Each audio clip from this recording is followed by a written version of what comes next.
L'apparition des éveillés a causé bien des changements et a soulevé beaucoup de problématiques nouvelles. Les gouvernements s'inquiétaient rapidement à propos de nombreux sujets, mais celui qui revient le plus est celui de la sécurité.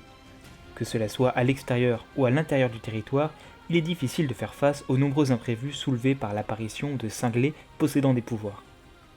C'est pour faire face à cela qu'est née l'unité Tesla. Aujourd'hui, nous allons nous intéresser à son histoire.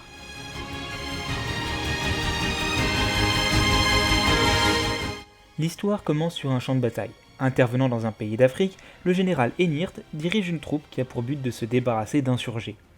La bataille avait bien commencé, tout se déroulait selon la stratégie du commandant, qui se trouvait en retraite pour observer la situation du terrain. Les insurgés, en infériorité numérique, n'allaient pas tarder à se rendre. C'est alors qu'apparut un homme, seul, en plein milieu du champ de bataille. Il avançait sans prendre garde à ce qui l'entourait. Le commandant l'ignora d'abord, pensant à un délire qui allait amener l'homme à la mort. Cependant, quelques minutes plus tard, il était toujours en train d'avancer.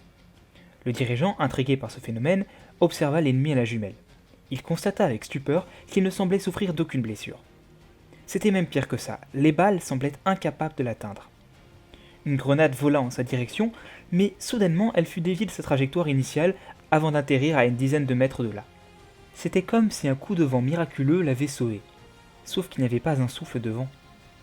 Voyant que l'ennemi approchait, 5 soldats s'avancèrent en formation pour stopper sa progression. C'est à moins de 10 mètres de distance qu'ils ouvrirent le feu. Contre toute attente, ce sont les 5 soldats qui s'effondrèrent.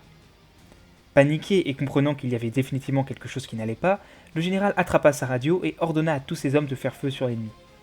Il réalisa trop tard que c'était une erreur. Toutes les balles se retournèrent contre les tireurs. L'homme, un sourire malsain sur le visage, faisait des mouvements de chef d'orchestre en déclenchant un véritable massacre. Le commandant hurla l'ordre aux rares survivants de battre en retraite.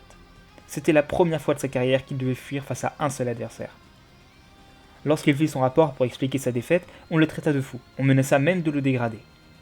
Avec son expérience, Enirt savait qu'il valait mieux se taire et endurer les critiques. Mais militaire et tacticien dans l'âme, il n'allait pas en rester là pour autant. Il contacta ses collègues au gradé et s'aperçut qu'il n'était pas le seul à avoir rencontré de tels êtres sur le champ de bataille. Ses amis lui remirent tous leurs rapports non officiels, tous ceux qu'ils n'avaient jamais eu le cran de montrer à leurs supérieurs, de peur d'être moqués, voire punis. Enirt les étudia dans le détail, tous, prenant note de chaque petite chose qui pouvait faire la différence. Il mit en place des stratégies afin d'être prêt le jour où il recroiserait une personne au pouvoir hors du commun. Et cela se produisit. Il affronta à nouveau cet homme qui l'avait défait par le passé. Mais cette fois, s'il fit semblant de tomber dans le même piège que lors de leur dernière rencontre, au moment le plus opportun, il ordonna que l'on envoie un grand nombre de fumigènes. Bientôt, le champ de bataille ne fut plus visible, mais le commandant savait exactement où se trouvait son ennemi, qui, une fois privé de sa vue, n'avait plus la capacité de renvoyer les balles et fut éliminé aisément. Fier de son succès, il mit en place de nombreuses autres stratégies, mais il ne s'arrêtait pas là. Il l'enquêta et découvrit que parmi ses propres hommes se trouvaient plusieurs soldats qui disposaient eux aussi de pouvoirs, qu'ils avaient cachés par peur. Il finit par les convaincre de les utiliser devant lui. Il décida alors d'exploiter ses talents en entraînant ses soldats. Quelques années plus tard, il disposait d'une unité d'élite incroyablement efficace. Aucune bataille ne finissait plus en défaite. Entre-temps, le gouvernement avait beaucoup appris sur le phénomène des éveillés. On murmurait même qu'il les étudiait. Mis au courant de tout cela, le commandant alla raconter toutes ses expériences à ses supérieurs. Ces derniers, d'abord sceptiques, comprirent le potentiel des éveillés et furent impressionnés de la manière dont Enirt avait su s'en servir. Sous les conseils de ce dernier, il fut décidé de créer une unité militaire uniquement constituée de personnes dotées de pouvoir. L'objectif de l'unité serait de mettre en place une force capable de contrer des ennemis aux talents similaires et à agir dans le cadre de missions, disons, délicates. En raison de son expérience, le commandant fut placé à sa tête, officiellement dans le but d'entamer sa transition lente vers la retraite, avec un poste plus calme.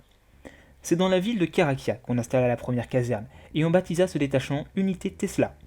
On y réunit tous les soldats éveillés qui subirent un entraînement particulier. Plus tard, on y admit également les gens dépourvus de pouvoir qui apprenaient les moyens d'affronter les éveillés de manière efficace. Aujourd'hui, l'unité Tesla assure la paix dans les grandes villes, lorsque les gens dotés de pouvoir décident de causer des problèmes notamment. Une chose est certaine, son efficacité n'est plus approuvée, et son dirigeant est l'un des plus grands spécialistes des éveillés à sa manière.